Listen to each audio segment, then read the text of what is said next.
hari ibintu bigera kuri bibiri buri muntu wese cyangwa se buri mugabo wese cyane cyane aba yifuza mu buzima bwe. Muri ibyo bintu bibiri iyo habuzemo kimwe uzasanga umugabo abaye hari icyo aharanira kugeraho se cyangwa abaye kenshi na kenshi ari cyo arwanira mu buzima bwe. Ibintu rero ni ibingibi, buriya umugabo wese cyangwa umuntu uwo ari we wese cyane cyane ariko umugabo uzasanga buri mugabo wese arwanira kubahwa ndetse no gukundwa kandi byose bikazira icyarimwe. Gusa ibi bintu na kenshi ntabwo bikunze kuzira icyarimwe ariko biterwa n'ukuntu umuntu aba yitwara. Buriya amafaranga ashobora kuguha igikundiro cyangwa se akaguha igitinyiro bitewe n'ukuntu wayitwaye musa n'ukuntu yatwara runaka, kandi ushobora kugira igitinyiro cyangwa se ukagira igikundiro nta mafaranga na make ufite ndetse nta kintu na kimwe ukoresheje, ari imico yawe cyangwa se uko witwara muri iyo sosiyete yawe urimo. Hase buriya ni iki gituma abantu bamwe bagira igitinyiro ndetse n'igikundiro ku buryo abagore bose baba babifuza cyangwa se ku buryo buri muntu wese aba yifuza ko bagirana umubano se cyangwa bagirana uko babanye mu buzima bwa buri munsi, cyangwa se ukaza gusanga abandi bantu bo babayeho mu kintu cy'umwijima cyangwa se hari ibyo bifuza nk'igitinyiro cyangwa se gukundwa n'abantu cyangwa gukundwa n'umuntu wese ahuye, ariko ugasanga ntabwo ari kubasha kugera kuri icyo kintu. Uyu munsi tugiye kuganira se tugiye kureba ibintu bigera ku 10 bikomeye byemejwe n'amateka y'ubuzima n'abashakashatsi binjiye mu myemerere yabo cyangwa se no mu myizerere y'uko ubuzima butwarwa cyangwa se ukuntu ubuzima bugenda. Baza kureba ko hari ibintu 10 cyangwa se baza kumenya ibintu 10 umuntu ashobora kwitwaramo se cyangwa se nk'imico 10 ushobora gutwara ukaba wabasha kongera igikundiro cyangwa se cyangwa igitinyiro cyawe muri iyo sosiyete ubayeho, kandi bikongera ubushobozi no bw'uko icyubahiro cyawe se ndetse n'uko wakurura abantu bigaragara. Rero tudatunze reka turebane ibi bintu, ndagusaba kuva ku kintu cya mbere kugera ku cya gatanu byitondere.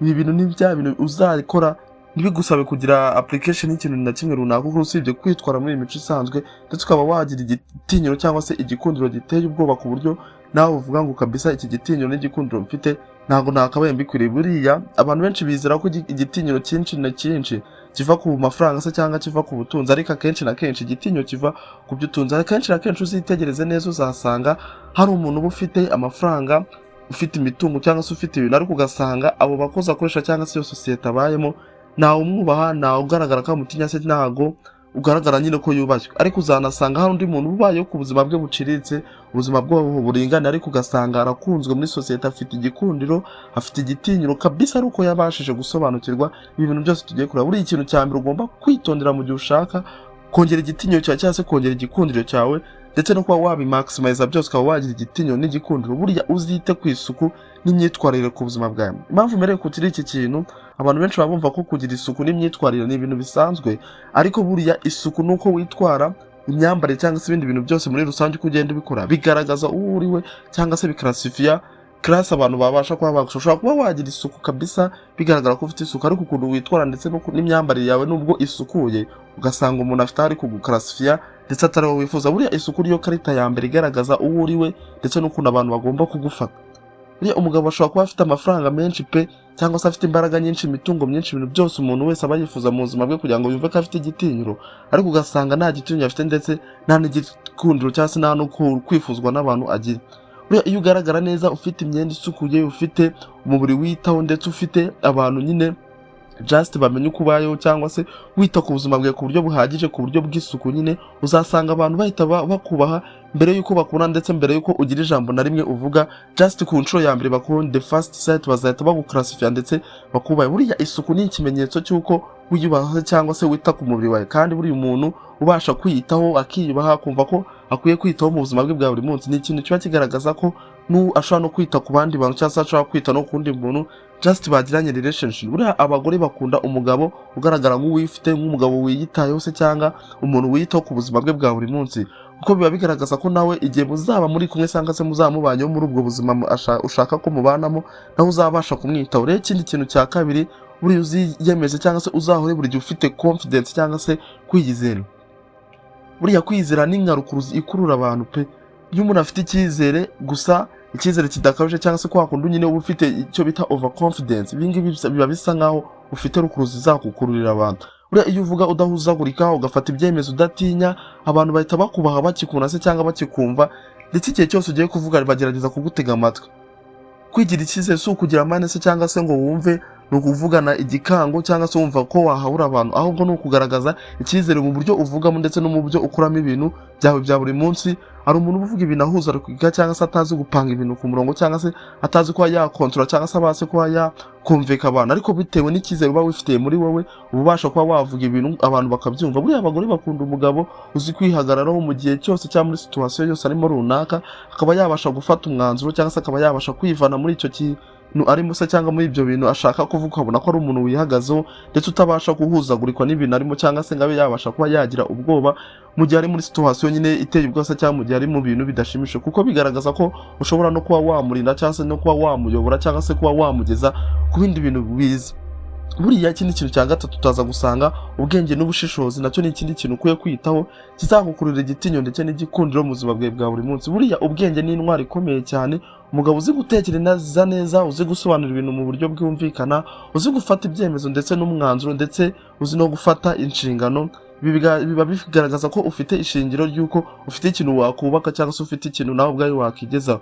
Buriya usanga ko umugabo ufite ubushishozi cye cyangwa uzi gushishoza cyangwa usobanukiwe ibintu byinshi, ubusanga kabisa afite icyubahiro muri sosiyete, kuko abantu baba bavuga ngo uyu muntu kumwubaha nyine kuba afite ikinazi cyangwa se afite ikintu asobanukiwe kundusha kabisa, nkwiye kumwubaha cyangwa kugira ngo ngire ikintu mukura cyangwa ngire ikintu ngeraho kimuturutseho, nkwiye kumwubaha. Buriya igitsina gore cyangwa se abagore abakobwa kenshi na kenshi baba usanga bakururwa cyangwa se bifuza wa mugabo ushobora kuba wabagira inama, ushobora kubaha inama bikizemo, cyangwa se wa mugabo ushobora gutekereza vuba mu gihe ari muri situation runaka, ukabafasha kubona ibintu mu buryo bundi bushya, ukabafasha kuba wabaha ibindi bitekerezo byabasha kubageza ku iterambere ryabo.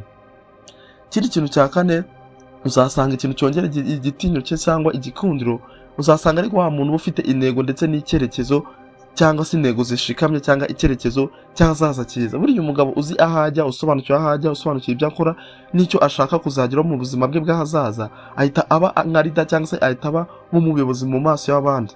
Ushobora kuba nta kintu ufite mu buzima bwawe cyangwa se nta kuntu uhagaze mu buzima bwawe, ariko umuntu yabona intego zawe cyangwa se ukuntu uhatiriza ku kintu ushaka kuzagira ahazaza, akakugira nka role model cyangwa se umuntu arebera mu buzima bwe bwa buri munsi, kandi ashobora no kuba akurusha ibintu cyangwa se ashobora no kuba akurusha kuba utunze, ariko akabona nyine ukuntu ukora umuhate ku bintu ari uko wenda igihe cyawe kitarajya, ariko akaba yakubahira icyo kintu. Buriya kuba ufite icyerekezo ni ibintu biba bigaragaza ko ufite discipline cyangwa se kuba urwanira icyerekezo cyawe ushaka kuzageraho, wifuza ibintu kuzageraho, ni ibintu biba bigaragaza ko ufite discipline mu buzima busanzwe.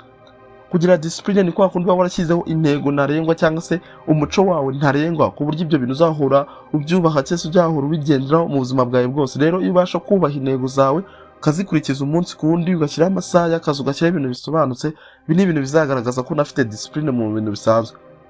Uzitegereze neza, abagore usanga bakunda cyangwa se bifuza wa mugabo uzi icyo ashaka, usobanukiwe aho ashaka kugera mu buzima bwe bwa buri munsi, ndetse baba bamwifuza. Ntabwo umugore cyangwa se umuntu aba yakwifuza kubana n'umuntu uba udafite umuco cyangwa se udafite kubaha ahazaza cyangwa se gusobanukirwa ahazaza. Ikindi kintu cya gatanu uzasanga kugira ngo ugire igitinyo cyangwa se kugira ngo usobanukirwe icyizere ndetse no kugira ngo uvuge ngo umuntu yakwifuza yakugira igikundiro, icyagihe uzaba usanga ufite indangagaciro ndetse n'ukuri nyakuri kandi ukuri kudakabije. Buriya kutabeshya cyangwa se kutavuga ngo ugiye guhindaguranya ibintu, ko ibintu wabibwiye umuntu ngo ugiye ngo bihindaguranye, ibi bintu bizagaragaza ko ufite indangagaciro zawe kandi ufite n'ukuri kwawe.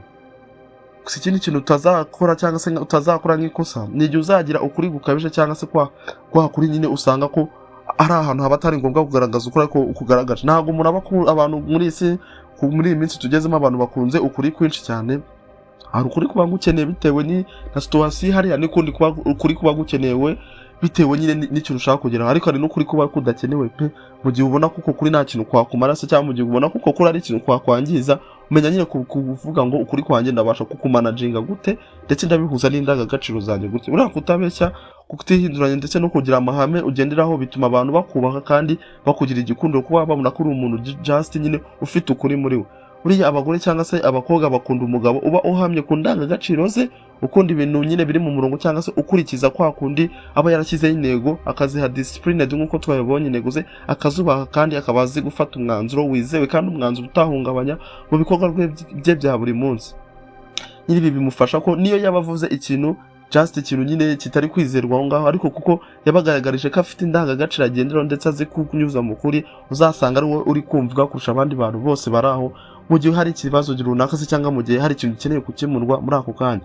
Ikindi kintu cya gatandatu, uzabe social intelligence cyangwa se uzabe wa muntu nyine uri social usobanukiwe abantu. Ibi nabyo bizakongerera igikundiro n'igitinyiro. Buriya kuba social intelligence ni kwa kundi ushobora kuvuga ngo uhuye n'umuntu ubashe kumwumva, ubashe kumusobanukirwa, ndetse ubashije no gufasha abantu. Buriya no gufasha nabyo ni byiza, byongera igikundiro ndetse bikongera n'igitinyiro. Buriya uzi kumva abantu, uzi kubaha buri wese, uzi kumusobanukirwa, ndetse uzi no kuvugisha neza abantu, uzi no kubaha umuntu. Nyine uyu muntu muhuye ahita yumva ko umukunze cyangwa se ahita yumva ko ufite agaciro mu buzima bwe pe.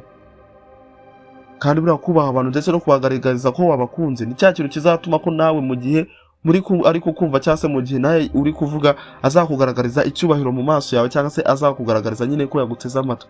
Abagore bakururwa n'umugabo ugaragaza empathy cyangwa se umugabo ugaragaza nyine ibyiyumviro, ko akunda umuntu ashaka kuba afite ikibazo, ukamugaragariza ko uko ari kwiyumva nawe ariko wakwiyumva, ndetse ukamugaragariza ko ako gahinda afite nyine muri kugasangira, atari uko nyine wowe bitakubaye, ukamwereka ko nawe byakubaho kandi nawe uri kumugaragariza ko mwabana nyine muri ako gahinda afite. Buriya kuko biba bigaragaza ko ushobora kumwubaha, ndetse ushobora no kumwumva mu gihe afite ibibazo bya buri wese, ndetse bikaba byakongera ko yakubaha, ndetse n'uwaba uri kubibona nyine uko umwitaho cyangwa se uko uri kwitwara k'uwo muntu nawe yabikubahira, kuko bagaragaje ko uzi kwita ku bantu.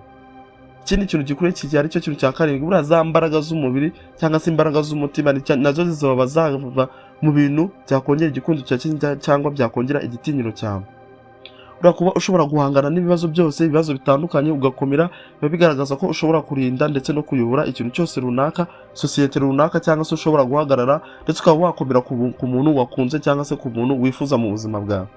Buriya imbaraga z'umubiri n'imbaraga z'umutima ni imbaraga ziba zitandukanye pe. Ufite imbaraga z'umubiri ariko wasanga uko ugahana ndetse n'uko uhagarara, ugasanga imbaraga z'umutima zo wenda zitandukanye n'uko ugaragara. Buriya uzagira imbaraga z'umubiri n'imbaraga z'umutima. Imbaraga z'umubiri ushobora kuzigira ukora siporo, wita ku mubiri wawe, uba healthy, nyine ukora siporo kugira ngo umubiri wawe ukomeze ugubwe neza, wirinda indwara wirinda ibintu byaguca intege mu mubiri wawe mwiza.